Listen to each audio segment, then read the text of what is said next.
कि हमने कहा कि जो सरकार रोजगार दे नहीं सकती है उसको किसी के नौकरी लेने का कोई स्थिति में ये केजरीवाल जो मफलर बांधकर खांसते खांसते परेशान था, मोदी जी ने अपना जब राय दिया तो खांसी उसकी खत्म हो गई, लेकिन उसका जो प्रकोप है ये जो गरीबों, युवाओं, महिलाओं की रक्षा के नाटक किए थे पहले स्टार्टिंग में कि हम कभी पॉलिटिकल पार्टी नहीं बनाएंगे, तो अरविंद केजरीवाल की औकात नहीं थी कि 50 आदमी से ज्यादा धरने पर बैठ जाएं। उन्होंने एक सैनिक तो अन्ना हजारे के नाम पर ये सत्ता में आया, अन्ना हजारे को फिर पूछने भी नहीं गया। जो आदमी चोर की दाढ़ी में तिनका जो खुद अपराध किया तो वह यहाँ क्यों आएगा? केजरीवाल सरकार अब कहीं एक भी सीट पर नहीं आएगी, पंजाब में भी नहीं आएगी जहाँ इसकी सरकार हो। नमस्कार, आप देख रहे हैं VS News 48 दिल्ली। DTC जो मार्शल है वो दिल्ली के अंदर में केंद्रीय सचिवालय पे धरना और प्रदर्शन में लगातार जो है वो लोग बने हुए हैं आज 42-43 दिनों से, लेकिन अभी तक इनकी आवाज जो है वो उन कानों तक नहीं पहुंच पाई है जिन कानों तक इनकी आवाज अगर ये पहुंच जाए तो शायद इनके रोजगार को जो है वो वापस दे दिया जाएगा। जहां रोजगार की बात करने के लिए, अगर हम यूं कहें कि रोजगार की बात करने के लिए दिल्ली सरकार हो या केंद्र सरकार हो, जहां रोजगार देने की बात करती है, वही एक साथ इतने लोगों को निकाल देना ये समझ में नहीं आया। और इन्हीं सब बातों से लेकर के हम लोग आज चर्चा करेंगे और आज इन्हीं के बीच में यूपी से जो है वो समाजवादी पार्टी से और गोपाल राय जी नाम है उनका, और जो कि वो यहाँ पर पहुंचने वाले हैं। यहाँ पर तमाम जो भारत की राजनीतिक दल है वहां से तमाम लोग यहाँ पर पहुंच चुके हैं, लेकिन दिल्ली के अंदर में दिल्ली सरकार का कोई भी ऐसा प्रतिनिधि जो है वो यहाँ पर नहीं पहुंचा है इनको जवाब देने के लिए या इनकी पुकार सुनने के लिए। उन्हीं बातों को लेकर के अभी हम यहाँ पर जुड़ेंगे और साथ ही जो आज यहाँ पर मेहमान जो मुख्य अतिथि जो पहुंचने वाले हैं वो है गोपाल राय जी, जो कि यूपी से चल करके इन मार्शलों के पास में पहुंच रहे हैं अपनी आवाज को रखने के लिए। हम लोग उनकी भी जो है वो कवरेज आप तक पहुंचाएंगे और क्या कहते हैं और किस तरीके का वो आश्वासन देते हैं ये हम लोग जानने की कोशिश करेंगे।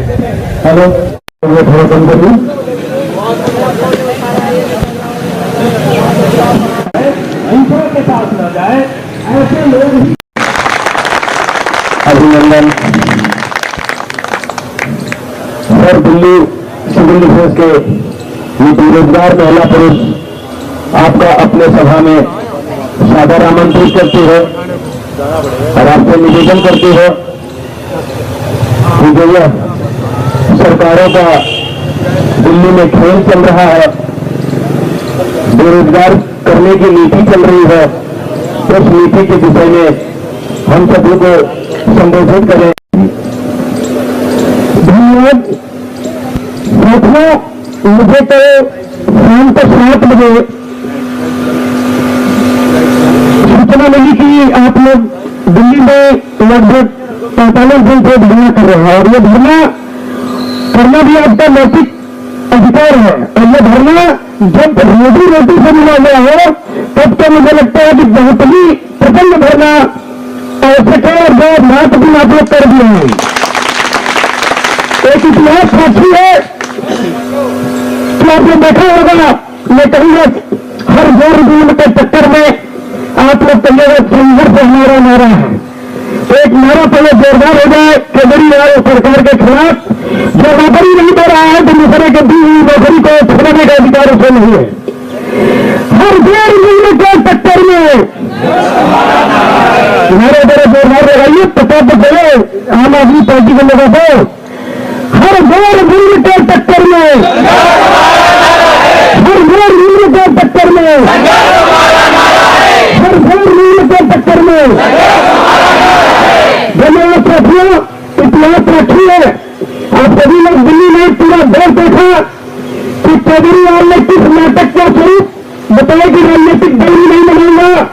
अन्ना हजारे को पकड़ करके उसने पूरी सीढ़ी का काम करते हुए और काम इन सूर्य भूख में राजनीति में नहीं आऊंगा और जितने उसके साथ लोग थे। और वास्तव में एक मतलब वाला टेंशन आप लोगों ने देखा होगा, वो व्यक्ति राजनीति करते करते लगातार 4 बार सत्ता में आ गया और जब नौकरी नहीं दे सकते हो तो दूसरे की नौकरी लेने का अधिकार मुझे क्या है। तो जब आप लोग आंदोलन में तैयार रह दूंगा कि आंदोलन आप लोग कर रहे करते रहिए, लेकिन आंदोलन 20-25 लोगों के साथ ही करिए।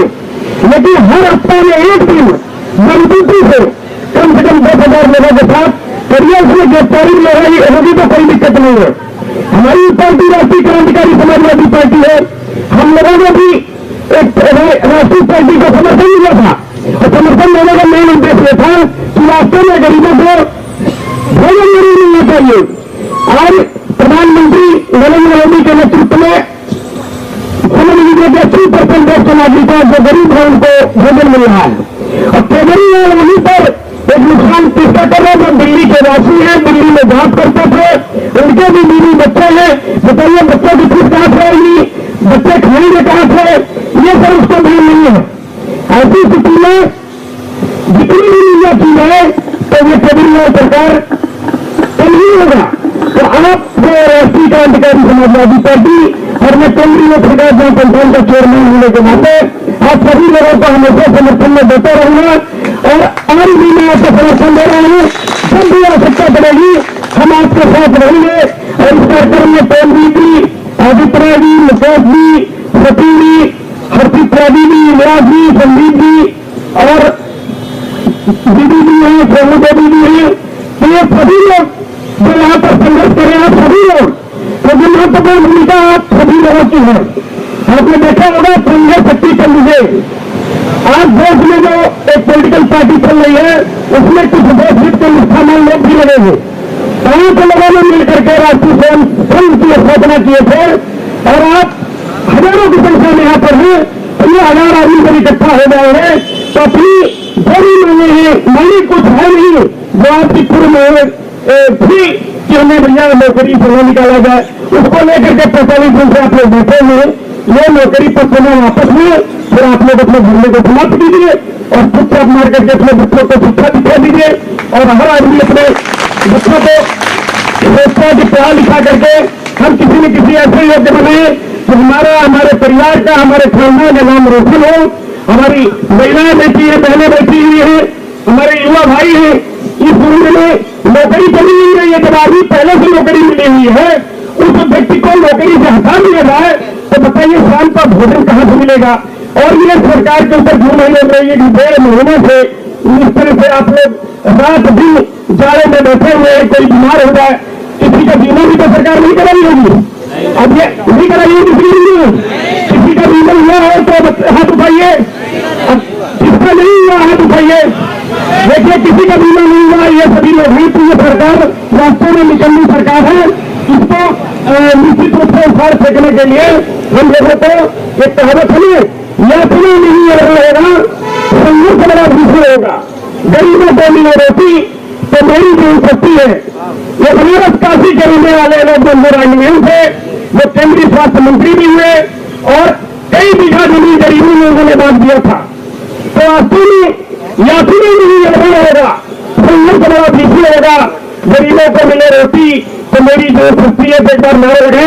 मैं कहूंगा या फिर रहेगा, आप कहेंगे संघर्ष बड़ा दूसरे रहेगा। या चुनाव नहीं रहेगा, या चुनाव नहीं रहेगा, या चुनाव नहीं रहेगा। इन मुद्दों के साथ पुनः आप लोगों ने समर्थन देते हुए अपनी गाड़ी को ध्यान देता हूं। जय हिंद, जय भारत। हमारे साथ में गोपाल राय जी जुड़ चुके हैं जो कि यूपी से चल करके आज दिल्ली में आए हैं और मार्शलों का समर्थन करते हुए आज यहाँ पर उन्होंने कुछ शब्दों के अंदर में सरकार को एक आप यूं कह सकते हैं कि चेतावनी दी है। जो रोजगार देने वाली जो सरकारें हैं वो रोजगार छीन रही हैं। इसके विषय में हम लोग पूछना चाहेंगे। एक बारी सर से जुड़ते हैं साथ में। सर आपका स्वागत है हमारे चैनल में। सर जो देने वाली रोजगार जो सरकारें हैं और आज वो रोजगार जो छीन रही है नहीं, लाखों परिवार इनके साथ जुड़ा हुआ है, इसके पीछे में क्या है? हमने कहा कि जो सरकार रोजगार दे नहीं सकती है उसको किसी के नौकरी लेने का कोई अधिकार नहीं है।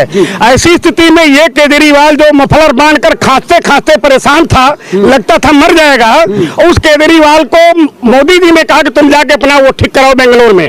मोदी जी ने अपना जब राय दिया तो खांसी दूसरी खत्म हो गई, लेकिन उसका जो प्रकोप है ये सबको झेलना पड़ रहा है। ऐसी स्थिति में मैं प्रधानमंत्री प्रधानमंत्री मोदी जी को कहूंगा कि दिल्ली सरकार को बर्खास्त करके फिर से चुनाव लड़ाया जाए, और चुनाव लड़ाने के पश्चात जो सरकार वही आवे जो गरीबों, युवाओं, महिलाओं की रक्षा कर सके। और नौकरी नहीं दे सकते तो जिनको नौकरी मिली हुई थी उनको नौकरी पुनः वापस वो दिया जाए, जिससे बच्चे, हमारे बूढ़े माँ बाप घर में बैठे हुए उनको भी रोटी की आवश्यकता है। तो जब रोटी नहीं दे सकते हो तो तुम नाटक किए थे पहले स्टार्टिंग में कि हम कभी पॉलिटिकल पार्टी नहीं बनाएंगे। तुमने पॉलिटिकल पार्टी बना लिया, बनाने के बाद चौथी बार तुम सत्ता में आ गए, एक बार तुमने इस्तीफा भी दे दिया। ये नाटकबाजी नहीं है तो क्या है? आज जिस तरीके से मार्शल लोग धरने में बैठे, कभी दिल्ली की सरकार चलाने वाले अरविंद सिंह, सीएम केजरीवाल जी, वो भी कभी इस समय धरने में बैठे थे, लेकिन आज उनको वो अपना दिन भूल चुका है। इसके ऊपर में क्या कहेंगे? अरविंद केजरीवाल की औकात नहीं थी कि 50 आदमी से ज्यादा धरने पर बैठ जाएं। उन्होंने एक सैनिक को लिया, वो सैनिक जो शादी भी नहीं किया, अन्ना हजारे, उसको मोहरा बना करके अपनी गोटी उसने शुरू किया, उनको खड़ा किया, बीच में उन्हीं को लेकर के एक आंदोलन चलाया। जनता, पूरे भारतवर्ष की जनता ने देखा कि एक सैनिक आदमी जो एक ड्राइवरी करके उसके पास बच्चे नहीं है, औलाद नहीं है, तो अन्ना हजारे के नाम पर यह सत्ता में आया। अन्ना हजारे को फिर पूछने भी नहीं गया। तो यह फ्रॉड 420 आदमी केवल अपनी राजनीतिक चमकाने के लिए राजनीतिक पार्टी भी बना लिया। दिल्ली की तमाम सरकारों की जो पार्टियां हैं, जो दिल्ली की तमाम पार्टियां हैं, वो यहाँ पर पहुंच रही है अपना समर्थन देने के लिए। आम आदमी पार्टी का कोई भी विधायक या काउंसलर दिल्ली सरकार का कोई अभी तक नहीं पहुंचा। इसके विषय में क्या कहें? देखिए, जो आदमी चोर की दाढ़ी में तिनका, जो खुद अपराध किया, तो वह यहाँ क्यों आएगा? ऐसी स्थिति में हम लोग भारतीय जनता पार्टी के सांसद मंत्रियों से आज बात करेंगे, क्योंकि आज फ्राइडे है, शाम तक लोग अपने यहाँ चले जाएंगे, तो कुछ लोगों से मेरी मुलाकात होनी है। मैं उनसे भी कहूंगा इस बात को वो प्रधानमंत्री तक पहुंचाएं, और आप लोगों से भी कहूंगा कि पत्रक जब आप लोग भेजते होंगे तो एक हम लोगों को भी कापी दें, क्योंकि जब बच्चा रोता है तभी मां दूध पिलाती है। तो जोरदार आंदोलन करने की जरूरत है।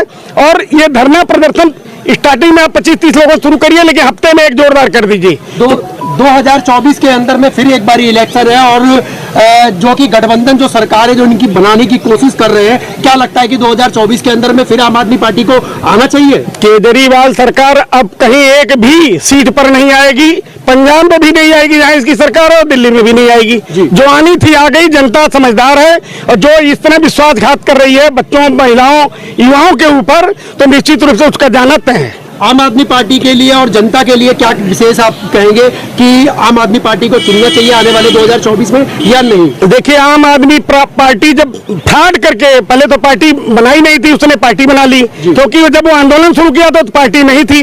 अन्ना हजारे थे, लोकपाल विधेयक लाना था, वो सब तो कुछ किया नहीं। पॉलिटिकल पार्टी बना करके और रोजगार किसी को दिया नहीं, जो जिनको रोजगार मिला उनका रोजी रोटी छीन लिया।